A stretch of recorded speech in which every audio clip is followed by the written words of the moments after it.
What's up, everybody? Armchair Quarterbacks here for your Week 10 recaps. This one we have the Commish versus 1-2 third rounders plus Rams. That's myself versus Johnson. With me taking the win here with a score of 134.42 to Johnson's 67.10. So let's take a look here at my team really quick. I started this week Justin Herbert, Amon-Ra St. Brown, Jordan Addison, Ken Walker, Austin Eckler, Dalton Kincaid, Breece Hall, and Terry McLaurin. So besides seeing the Herbert, Amon-Ra, and Eckler stack go off here, what else did you like with my team?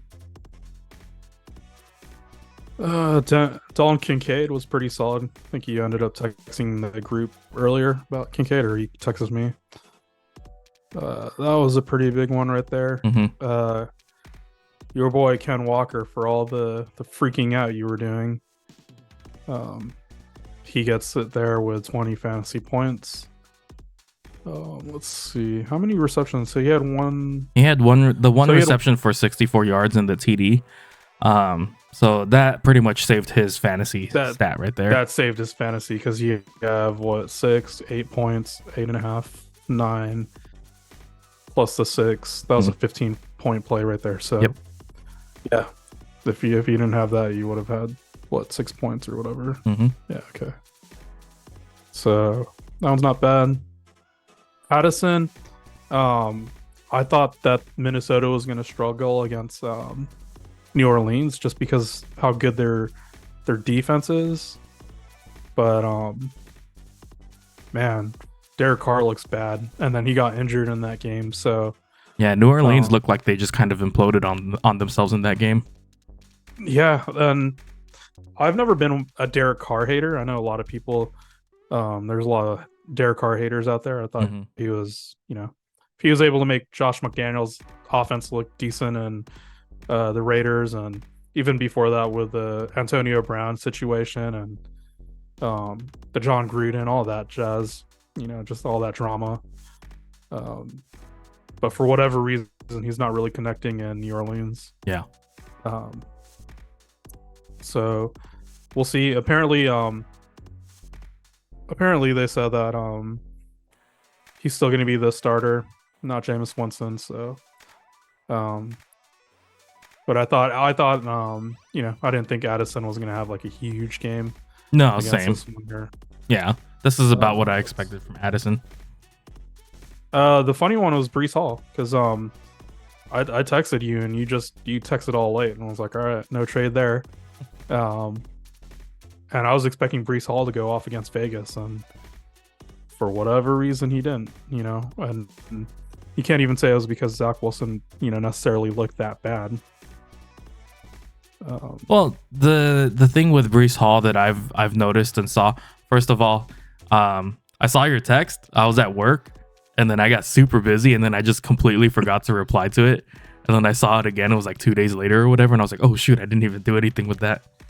But yeah, no, with Breece Hall, I've noticed that the reason why he's struggled more is 2 reasons, and I believe Jason Moore from the Footballers had mentioned it as well. The O-line has not been playing so well, the pass rush, the bull rush for the running back for the rush stop game has pretty much gotten through almost every play. And then not only that, teams are already kind of looking, okay, Zach Wilson can't really throw it down the field so much. They'll give up like the mid plays, but the deep ball he can't make it. It's not accurate. So they don't have to worry about the deep ball so much. So the defenses are able to play up into the offense. You know what I mean? Right. So yeah, I think that's what's been hurting Breece Hall for sure. Let's see his stats. I didn't really. He had 13 rushing attempts for 28 yards, 3 receptions for 47 yards. So the 3 receptions he's been getting out pretty open in the flat, or like on an out route. But Zach Wilson, when he's going through his progressions, it seems like he gets stuck on the second option, and then pretty much he's done from there.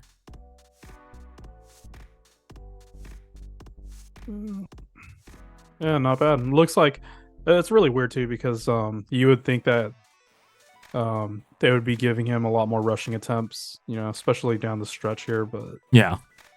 he's actually making a lot of it on his receiving. Yes. So, I mean, which is fine with me. It's just I would prefer Zach Wilson to go through his progressions a little bit more and, finally go through to the check down. But one, he doesn't have the time. And two, when he does have the time, he gets too fixated on the deep ball.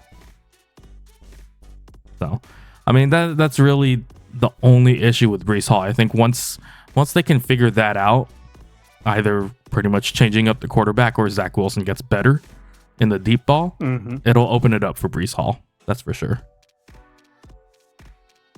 All right, so let's take a look over here at Johnson's team.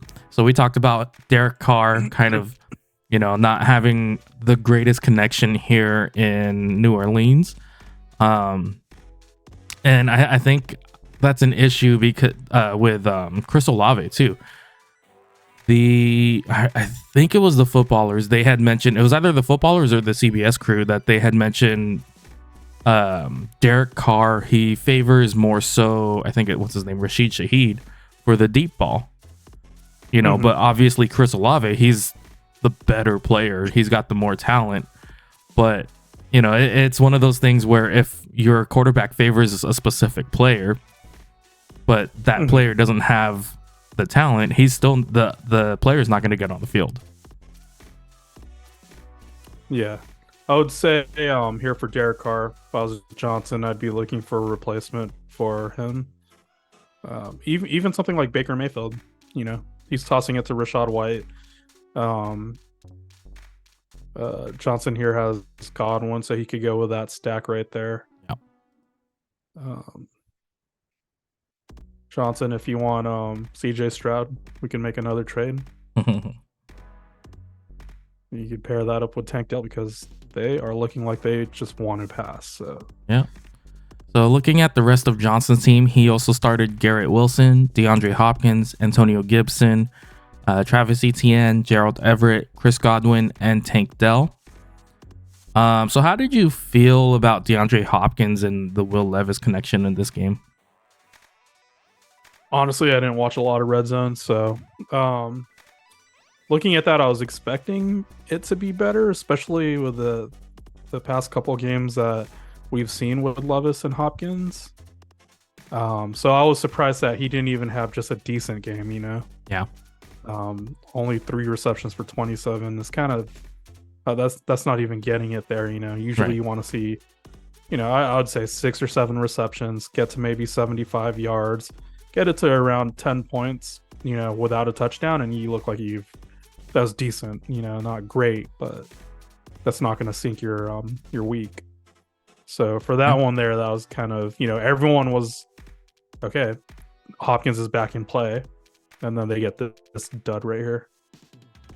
Yeah, I mean, seeing that he still had a high share of the targets, I mean, that's a good outlook going forward. But yeah, it's definitely rough. This game should have been one of those games where Will Levis should have been able to show off that he can still throw the ball pretty accurately. And the receivers, DeAndre Hopkins, he could have shown off that he's still got his game. The 128 yardage reception against Atlanta, the 140 against Indianapolis, that's proving he's still got some juice in his game.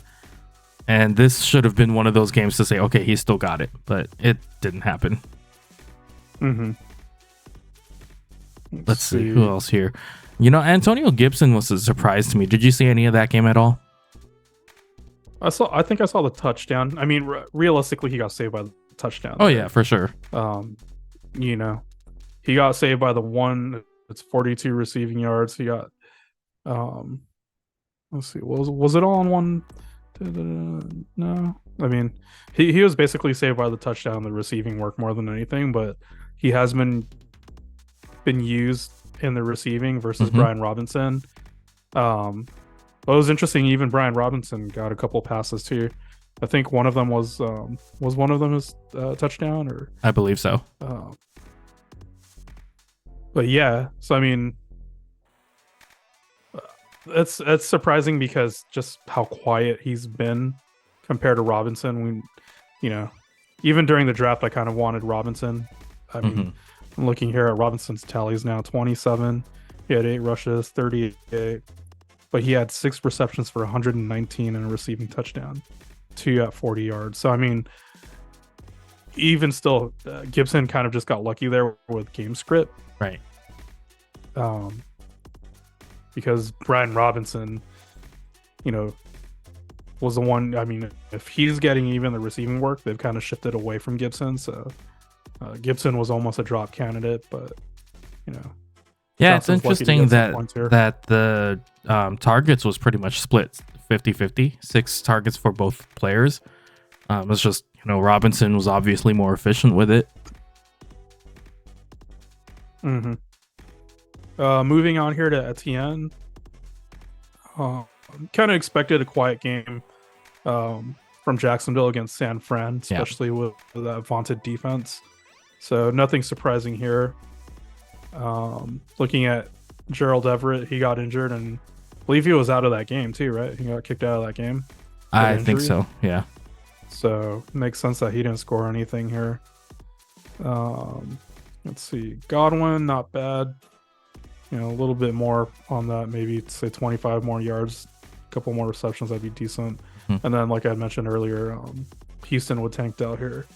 That looks like a really solid pickup for Johnson with our trade here. Yeah, Tankdale's starting to come on, and I think if he can be more efficient with his yards after catch, that's going to help immensely for his his fantasy career. All right, so let's take a look here quick at the benches. We had talked about me not starting Jacoby Myers over playing over the Jets. Very glad I did not start him. I think the only question mark that I had going into this week was, do I still want to play Ken Walker? Do I feel like I want to play Chuba Hubbard over Ken Walker? And, I felt like Ken Walker, he's one of those players you drafted at a high draft capital. You kind of have to play him still. So I'm glad I played him there. And then Johnson left Tyler Lockett on the bench. That was one of those things where I was kind of questionable on whether or not I would have played him. I think taking a look at, let's see.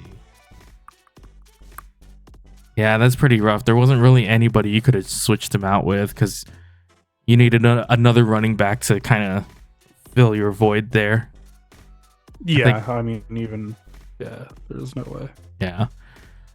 Besides that, I mean, JSN, Gabe Davis, it's about typical games for them.